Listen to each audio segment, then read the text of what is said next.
I'm Scott Stein, and hey, graduation's almost here, and the summer is arriving, and you're going to be looking for some small laptop to carry around, right?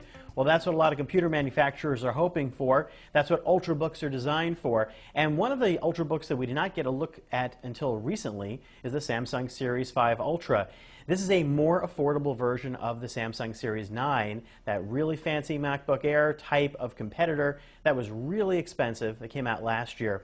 This one is $999 for 128GB SSD, although you can go even cheaper. So you can get a pretty good bargain on this laptop, and that's a far cry from the $1,000 plus territory that we tended to see these Ultrabooks in before. What's not so great is that you can tell that there were a couple of design corners that were chopped off to try to make this thing more affordable. It certainly looks attractive, but it's a little more plasticky.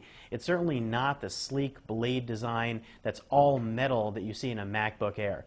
Now, word to the wise, if you're buying an Intel laptop at this point, there are new processors that are literally right around the corner, and in some laptops they may already be here. That's called Ivy Bridge, and that's a slightly faster processor that's going to actually have a lot better graphics performance for playing games, especially on a little Ultrabook like this one. If you're going to be thinking about getting this laptop, I would highly recommend you wait maybe about a month and just see what comes out, maybe at the same price, that gives you a little more bang for the buck. The 14-inch version is a totally different laptop. It is an Ultrabook as well, but it really fits more into that looks like a regular, thicker laptop territory. It's got a DVD drive, and if you were to see it on the street, you'd probably just think, oh, regular laptop. The 13-inch version is shrunken down, doesn't have a DVD drive, but it's a lot thinner. It really feels much more like the Ultrabook MacBook Air type laptop that you're probably thinking of.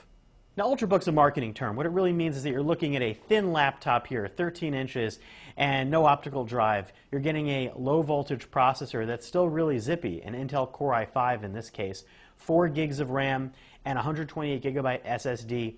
And again, that big shift that's happening this year is you're going to see a lot more of these get packed with regular hard drives to shave a few dollars off the price and be able to make these things a little more competitive with what Apple's fronting. That's a great idea, and I would probably end up buying one of those in the 500GB territory and not go for the SSD, but that's a matter of opinion. The other great thing about this laptop is, hey, it packs in all the ports. Why can't every Ultrabook do this?